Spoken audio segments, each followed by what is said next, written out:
Good. Morning. Welcome, everybody. So, Let's get this to go. although this is a presentation for elementary teachers, we're going to warn you that it is PG-13 rated. There are a couple swear words in this mix.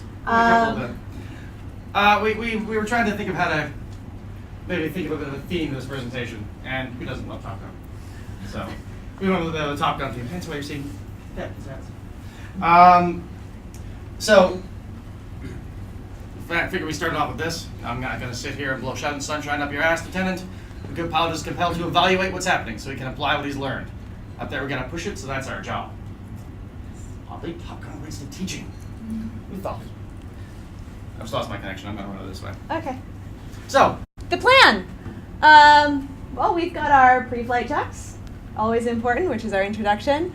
And then we go into what you need to know about empowerment. Of course, you could do like an entire university degree on that. We're going to cram it all into less than an hour. We've got some activities for you. You're going to have to actually talk to people and interact with people. And then we'll come back together, do a little conclusion, Q&A, that sort of thing. figured we had you at 9 o'clock in the morning. You haven't lost much steam yet, or you're building steam, so take advantage of it a little bit. So, who are we? My name is Andrew Cardit. I'm a primary school teacher, 3rd grade at Hong Kong International School. Both of us are actually Google certified teachers and certified innovators and trainers. They keep changing our title. I know they do all the time. Ridiculous. And you can tweet out at Teaching Brood. Yeah. All right. So, we're actually going to start with a bit of a visible thinking routine. How many people have heard of visible thinking routines? Oh, and if you've not, they're brilliant. They come out of Harvard, Project Zero. I attended Project Zero last summer. It's phenomenal. But what they do is they basically make student thinking, not just elementary students, but anyone really, visible to what you're doing. And one of the routines they have is called the 3-2-1 bridge. It's used typically at the beginning, and then you do it at the end, hence the word bridge. In it, you think of 3 thoughts you have about a topic, in this case, student empowerment, 2 questions you have about it, and then 1 analogy you have about student empowerment. So just take like 2 or 3 minutes, record some thoughts. If you need some sticky notes. Sticky notes, go right ahead. I know my computer We've got has colors. For those who are appealing to the many senses of things. If you want to just record them down on your laptops, that's fine too, but record it somewhere.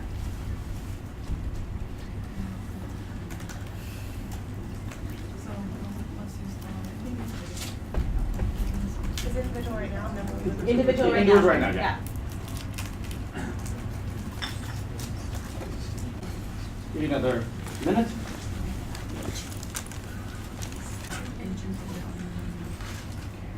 So a lot of the stuff that we're going to do in here is actually going to be stuff that we actually genuinely use in our classrooms. So give me a thumbs up if you're ready. Yes, I do this every day.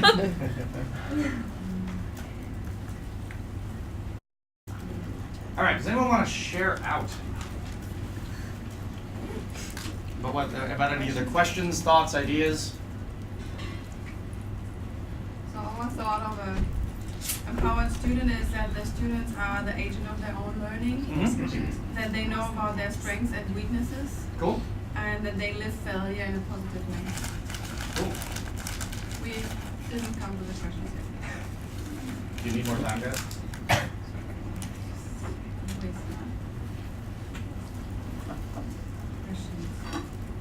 Anybody else?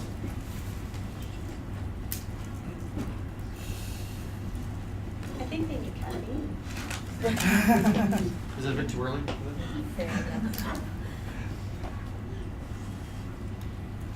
All right. So nobody's got questions about student empowerment? Awesome, let's all go to Starbucks. Yeah. A question might be, if I have a classroom of 25 kids, I'm an ed coach and so on, and it's a different position, but even me, I want to support this. How can I differentiate this because it looks different for each child? That big D word that we also love. Yeah, or how do I build this empowerment for each child with the fact that each child is different in my mind? And that's been a huge focus of our school in the past 4 or 5 years in particular. We'll kind of talk to that, yeah. Yeah, mine was I'm based in Vietnam. Yeah. And teachers or schools ask about this a lot in a culture that is totally focused on the teacher and not empowering students. How do you bridge that? How do you start to empower students in a culture where it's not expected or not normal? And admittedly, in Hong Kong culture, the local schools are very similar to that. Right. It's very, I am the teacher. Worship me. It's kind of that idea. And I've had kids come into my class from the local schools, and they're like, I can make choices? What do you mean I can make choices? And it actually takes a while to train them to make choices. It's actually quite surprising. Yeah, not to ask, what do I do next? Yeah, what do I do next? How do I do this? What do I do? What do I do? And What do you want to do? I teach third graders, so that is a very, I guess my question is too then is how do you get parents and admin on that Oh, yeah. train as well? That I one find- requires magic. Yes. the parents I find strangely easier than the admin. Yep. If there's any admin in the room, I do apologize right now. Listen close. No, I mean, it depends on your admin. Actually, I'll get a little bit. My admin are actually pretty good at, like, they're actually pushing student ownership a fair bit these days. That is actually driven from the top down for us. But I know a lot of schools aren't. One of my former schools really wasn't. Getting parents on board with this idea, and without going into too much of a tangent, has been actually pretty easy to me. But I don't label it as student empowerment. I label it as student ownership. They own their behaviors. They own their learning. So that word empowerment isn't overwhelming to the kids. They understand the word owning it. Yes. So you slightly flip the word, and it makes sense, and the parents really can latch on to it. Especially, and I find that with a lot of parents, I'll say, all I have to do is say, oh, well, the research I've done says, and they're all over it. Oh yeah. They're just like, oh, you've been doing research? Oh, well, in that case, okay. If you come with your websites, that, like from Psychology Today, or something like that, they're on it.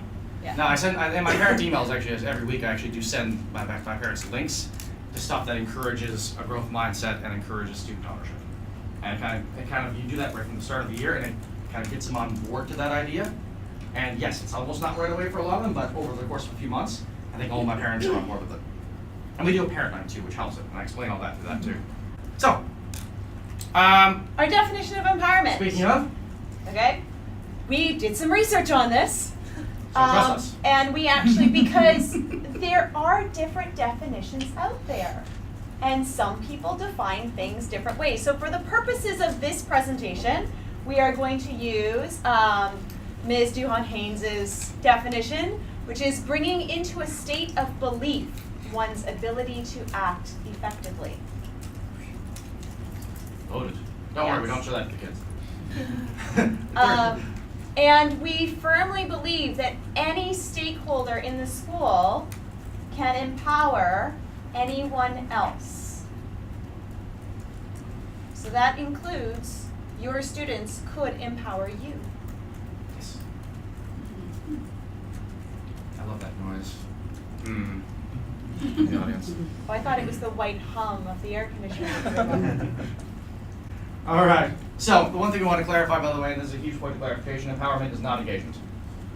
They are completely different things. They happen to work together a lot, but they are different things. Just because a child is empowered doesn't mean they're engaged. You can have a really boring activity and really empower them, and they're still going to be really bored. And there might be a slight improved level of engagement because they know their own learning. Just because they own it doesn't mean they're going to do something about it. So you need the ability to engage and empower and create the environment that does that. I'm talking physical and emotional environment. Kind of creates that maximum learning potential. So you've got to kind of have both working together, but so we don't kind of drain 3 hours. We're going to stick to the empowerment side of things. And you'll see engagement in there, I hope. So your job as a teacher is to create the conditions for the empowerment. Your job as an administrator is to create the conditions for the empowerment. And empowerment is not a new thing for education. It's come back. Freire was talking about this back in the 70s.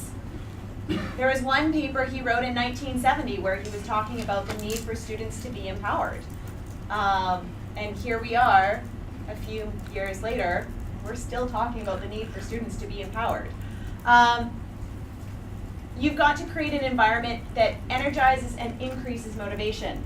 So design learning experiences that will have a positive learning environment. Design learning experiences that are going to promote a positive classroom. Okay, it all comes back to how are you designing your tasks. So, from our side of things, one big part of this on a digital standpoint, a digital empowerment standpoint, is reinforcing digital citizenship. Because without it, you can run into some serious problems. And I know that if anyone here teaches 5th or 6th grade, that tends to be because they have a bit of knowledge about what they can do online, a bit more than a 3rd grader or 2nd grader does. That tends to be a bit more of an issue.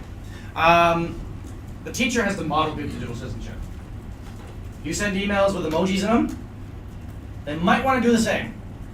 Now, I'm not saying there's anything wrong with that. I get my students send emails to each other back and forth through their student accounts that are just a series of emojis. And there's no consequence for that. But at the same time, there has to be a difference between what's a formal email, what's good digital citizenship. A few resources that we've got for you up here. Common Sense Media, if you've never heard of them, they're phenomenal. They paired with this program called Nearpod. Anyone here heard of Nearpod? Okay, if you folks will have bear with me for just a moment. Nearpod is basically, to put it in really sad terms, it creates a master slave on the computer. So you create a presentation that you can put quizzes in, you can put videos in, you can put drawings and quiz and like numbered answers in, and you actually, Nearpod will create a code for that presentation. The kids log into their computer with that code, and you're the one who moves them through the slides. And so you pause on a quiz, and they do it, and then instead of on the screen, on your screen, you start to see the results start to appear. We use that in our school at the beginning of the year to encourage digital citizenship. There's about 20 lessons that Nearpod has on their site, Common Sense Media. A chunk of them are free. I can't remember if all of them are. We own a subscription. A bunch of them are free, and Nearpod is really great for doing sales throughout the year. So I was a gold member for about a year on Nearpod, and then I was getting the emails going, hey, for the next 3 days it's Teacher Appreciation Week, so we're giving you 75% off everything. And at that point, you just kind of go in and buy everything. Yeah. So we encourage you guys to look at Nearpod as a system for delivering Common Sense Media, for delivering digital citizenship. It really works for our kids. ISTE actually has built in, if you guys have never seen, ISTE has updated their standards recently, and a lot of them are digital citizenship focused or digital citizenship geared. They're really big and broad, which means if your school adopts them, you don't feel like there's a massive weight on your shoulders to get them done. I'm in a standards-based school. I don't know how many people in here are, and the standards kind of sit over your head, like everything else, as they do. ISTE standards don't really. You can cover them pretty easily in the context of what you're doing. The other thing that myself and Mandy Schools do is it's basically a form they sign at the beginning of the year. And what goes in that form changes. For example, in mine, you automatically opt into, we can post social media stuff with your kids' face in it. And you have to potentially opt out. And it's most people don't. At my school, we call it a responsible use policy, and it's basically, it is written in language that the students understands. We've got one for lower primary, which is mostly icons. We've got one for upper primary, which has simple language, and then we've got one for secondary school, which seems like legalese. It's really terrible. It's one of those things where we go through and we make it understandable for the kids. So it's things like, I will carry my laptop with 2 hands. I will walk with my laptop rather than running. I will ask for permission before taking photos of my friends and sharing it. It's things like that, so that when issues do crop up over the year, we can thwack them over the head with that piece of paper and say, remember this? We spent all this time talking about it. And for my school, I'm at a Chinese school, and we have the Chinese virtues, which would be kind of similar to a PYP learner profile. And it's all about, how to be a good human kind of thing. And So we tie all of our RUP stuff ties back into the virtues. And just to dive back into empowerment, in case you're wondering how this kind of links into empowerment, it sets the foundation for it. It sets the ownership on the student. Our students sign their RUAs, their responsible use agreements, with their parents present, and that way they know that they're taking responsibility for their laptops. Now, point of clarification, I'm in a one-to-one Mac school, not iPads, yet. I hope, slowly. So those are a big deal for us, and they have to be signed before they can take them, and the students can even take them out. So it is a big deal, but it does kind of let the student know, this is yours. This thing, like, my students can't take them home yet, they're only in 3rd grade, but the 5th graders can. They're owning these computers. If they mess it up, that's on them. So it creates that foundation that there's a level of responsibility when you're empowered to do certain things. And I think that's critically important. One last note on this before we move on. Something to keep in mind. We call these kids digital natives. They're growing up with all sorts of technology. They know how to use all sorts of things. But they weren't born with that knowledge any more than you were. So we do need to teach it. You cannot expect them to know it. And sometimes we as teachers forget that because, you know, we see every 3-year-old walking around with an iPhone. It's like, oh yeah, that they need to actually go through and learn these things. And they're not always learning it the right way because they're not always being taught. Sometimes they're just figuring stuff out. And there's ways you can gear the lessons to actually empower them in that way as well. So, the student typically doesn't feel authentically empowered. I went to a session yesterday, strangely, and this kind of doubly reinforces. It was high school students, that being said, and it was a high school students panel about what they don't like about school. And you'd think it was a bit of a bitch session, put it bluntly, but it wasn't. It was really interesting and really authentically, like, it really made you think. I got a downscale it for my 3rd graders, because obviously there's certain things that these high school students are processing and thinking of that my 3rd graders won't, or not yet. But the general consensus between all of them is that no, they're not empowered and they're not learning stuff that they think is authentic and real. Now that being said, at the 3rd, 4th, I'm assuming everyone, most people here are elementary in some way. We're kind of building those foundational skills, but we still have to tie it into real life. And that makes them feel authentically empowered when we do tie it into their world. Students as a whole say they prefer program control instead of learner control. So they prefer to, students say they prefer to control their own learning and where it's going to go, rather than just, here's a lesson that you feel empowered with.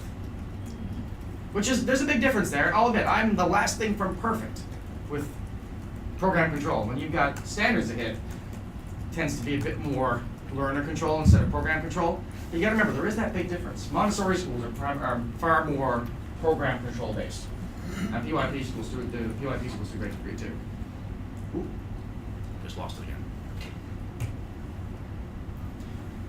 So, we're gonna linger on this for just a little bit. There's a whole bunch of ways you can digitally empower students. We're gonna focus in on a few of them in a bit. You're gonna have to go faster, you can't linger. Can't linger? No. Okay. So here's a few of them. Podcasting, which is becoming a big deal these days. A lot easier than you think. We're working out some nuts and bolts behind it right now. But yeah, can be done straight through it can be done straight through like a mic on your computers and your GarageBand. Interactive technology, that's a pretty broad statement, I know that. We're talking everything from smart boards to tablets. It's basically anything that is more than just look and stare. It's a physical interaction with it. Design technology, which is a huge push these days, which we're very thankful to be part of lately. Design technology really allows for student empowerment, and that actually runs through, a lot of schools these days are pushing something like a Genius Hour, where you give them an hour or so a day, or a cycle, whatever you need to do, where you let them choose what they want to do. And it tends to create some really awesome learning experiences. I had a girl pick up do you guys know what a Sphero is? Yeah, okay, if you don't really know, it's a ball that you can control with an iPad. And she picked one up one day, took it out, and just started rolling it around, having fun with it. She looked at me, she said, Mr. Hernon, I just moved that ball all the way to the bookshelf and back. I was like, cool. How far was that? I don't know. Why don't you go measure it? She started doing this. Feet. And she walked back. And I said, cool. How long did it take? Oh, 5 seconds. So how far did it move in a second? Oh, about 6 of my feet. You just learned velocity. The velocity? I could be wrong. I'm not great with physics. Is that velocity? Did I say the wrong word to her? Anyways, but she learned the idea of distance over time because she rolled a Sphero to a bookshelf and back, and then measured it with her feet. All I did was ask questions. The tool, if you've got the tools there, you can make that learning really authentic. Another one of my kids, I got 2 of my kids still exploring aerodynamics through paper airplanes. They're watching videos about how paper airplanes work, and they want to get one to come back to them. So they need to figure out how to design the paper airplane to shift itself, or what arm position you need to put it in to throw it. Kinesthetic learning, learning about aerodynamic principles. And by the way, he told me the word aerodynamic. I didn't tell him that. Absolutely fantastic stuff. This is just because Genius Hour, because you're giving them an hour to give them resources and do what they want to do. And they get to take themselves on their own path. They construct their own knowledge. And yeah, it might not be an outcome that you have prescribed for that week or that month, but I guarantee it's hitting a few of them. And yes, you have to look, once they decide on it, then you've got to look at, if you're an outcome-driven school, look at your outcomes and figure out which one they're hitting. And then you might want to give your lessons to stuff that they're not. But it really, like, they beg me for Genius Hour, and that's not an exaggeration, they actually do. When we do our morning meeting, they're like, Mr. Hart, are we having Genius Hour today? Sadly, no, guys, I'm sorry, we're not. But I really wish I could do it every day. So these are the kinds of things that really lend themselves to empowerment. You give them the freedom. And what we're going to talk about today is actually a fair bit about the different models of empowerment, because that is one of the biggest issues behind, one of the biggest ways. The tools are a tool. You can give them certain tools, but without the certain model behind it, it might not necessarily work. So, does anyone have any comments on this one before we go on? I don't like the word Genius Hours. We give them an hour per week to be a genius. That's not enough, you know. We want them to be genius all the time. Right? We do. I know it's not the greatest word I for use it as well, so but Yeah. I'm just, you know. It's something that if you've not brought this into your classrooms or into your schools, Then it's a perfect start. it is. And if your admin are going to get on your case about it being too informal, I can if you want, send me your email address, and I'll share with you a sheet that we use that makes it like an entry-exit slip where they have to create questions. Like when they write the topic, create a couple of questions that they have about that topic. And then they write about how they're going to present it to the class. Making it a bit more authentic and a bit more admin-likable, or a bit more kind of creates that idea that they're also sharing their learning. And my kids share it in various ways. They do a formal presentation. My kids run new Google sites as their portfolios, so they run through that. They post videos of what they're doing, that sort of thing. Yeah. So, second visible thinking. Think, pair, share. It's as straightforward as it sounds. 3 questions. What strategies have worked best for you in your classroom? What areas of empowerment do you still need to work on? And what resources can you use to achieve this? Take a few minutes in your head, on some sticky notes, on your digital devices, and then we'll pair up in a few minutes.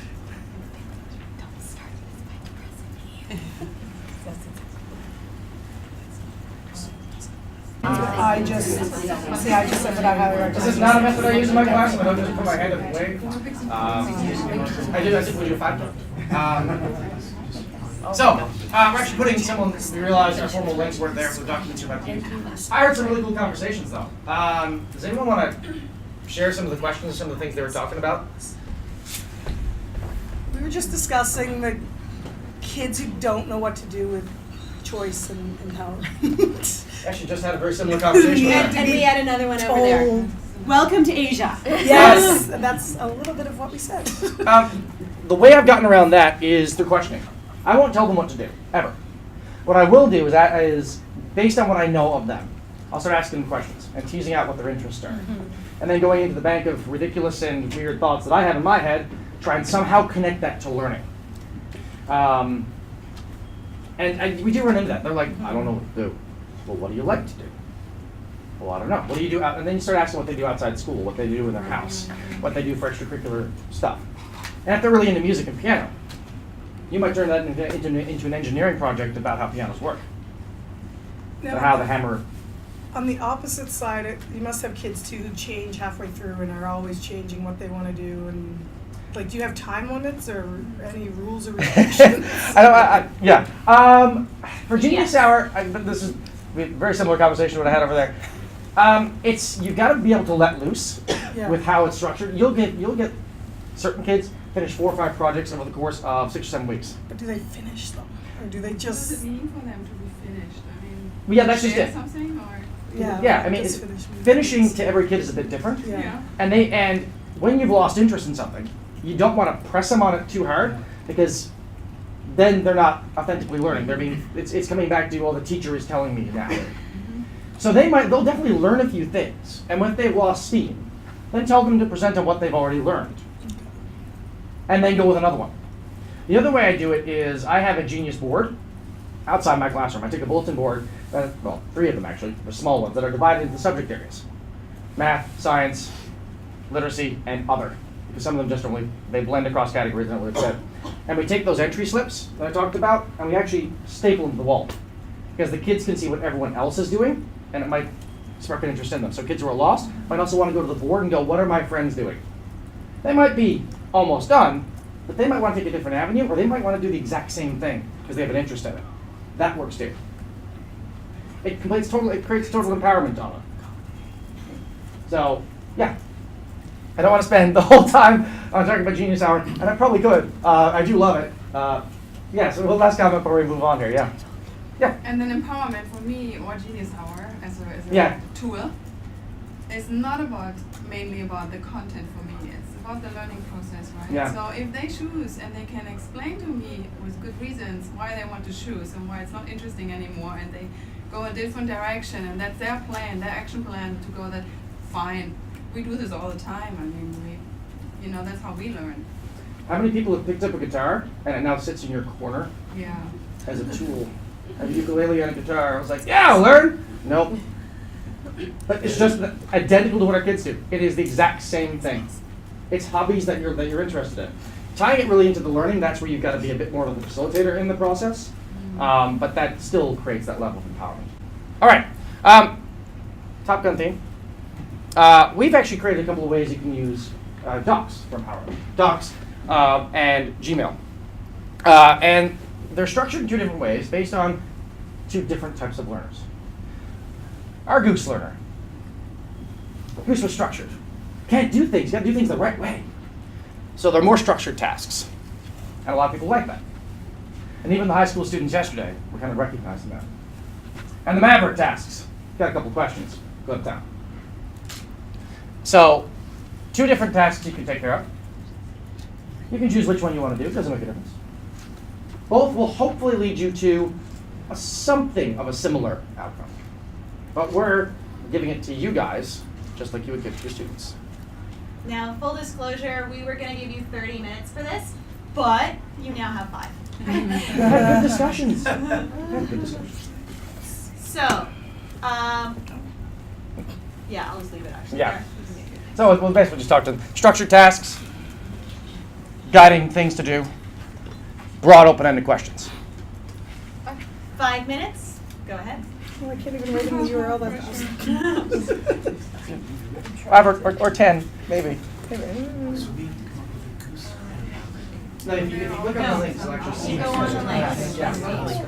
These are the structures. And depending on us, what their learner we are, I guess, we go for structures or more open-ended stuff. I got on They one. want. Rather open. I got into both. Classified. I tell you, but then I don't want to be killed. So, what are the most necessary skills your students need to know? Yeah. Go.gl.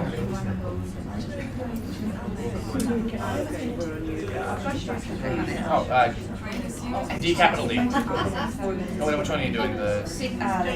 Is time up? Send at 8 a.m. Oh, that was quick. on All right. December Sorry. 25th. So, Just did. Wow, that was way too quick.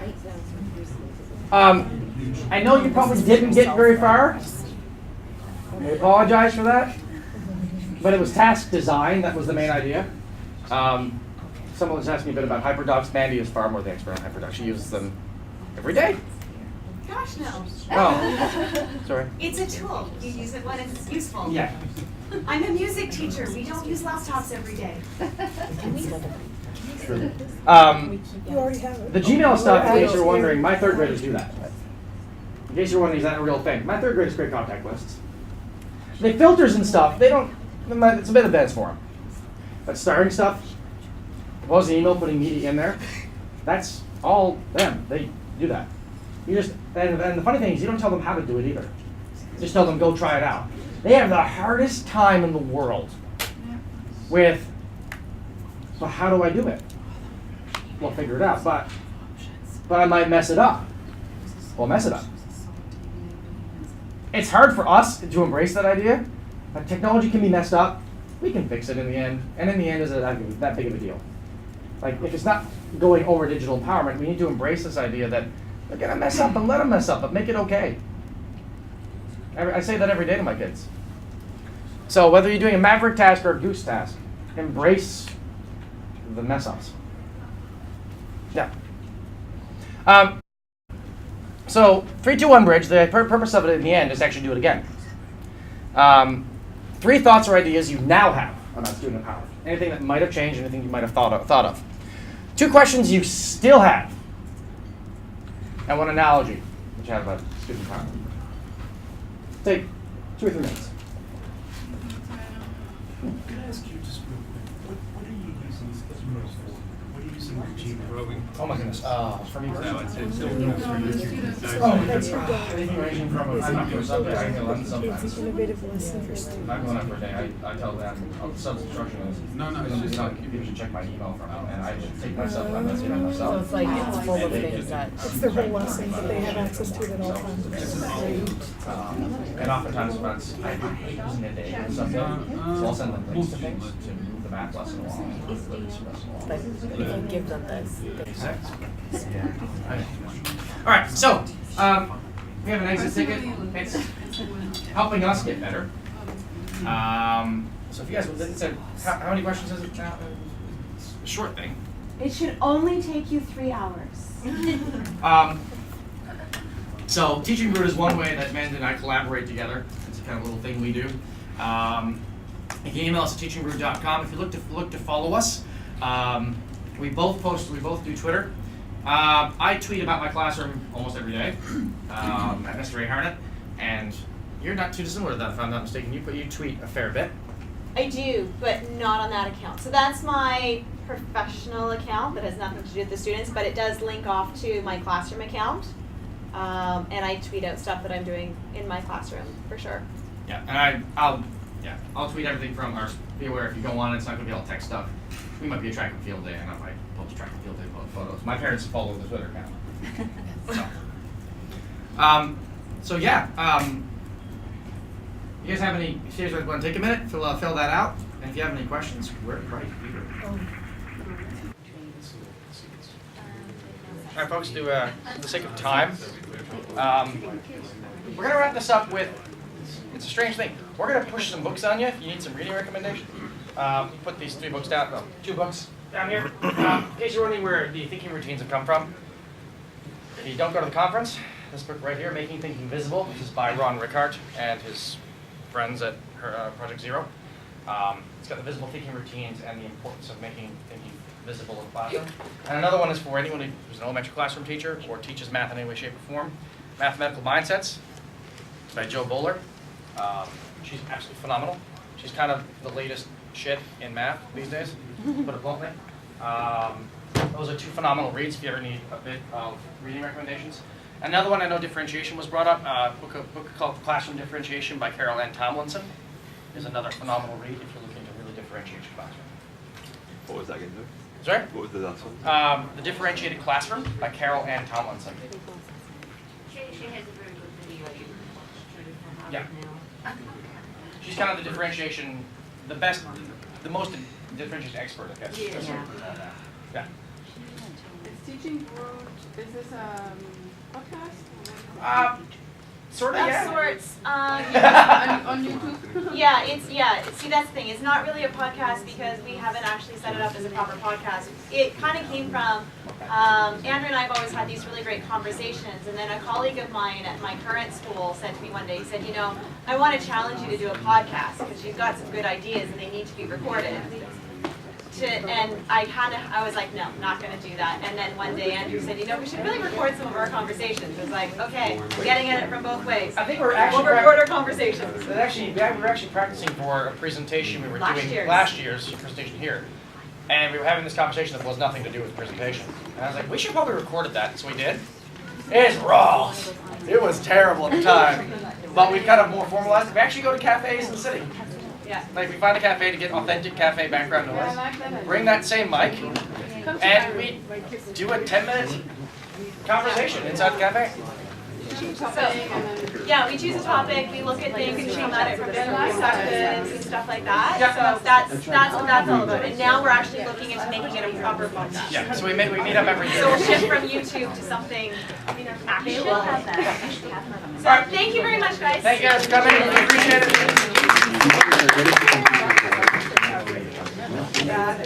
it.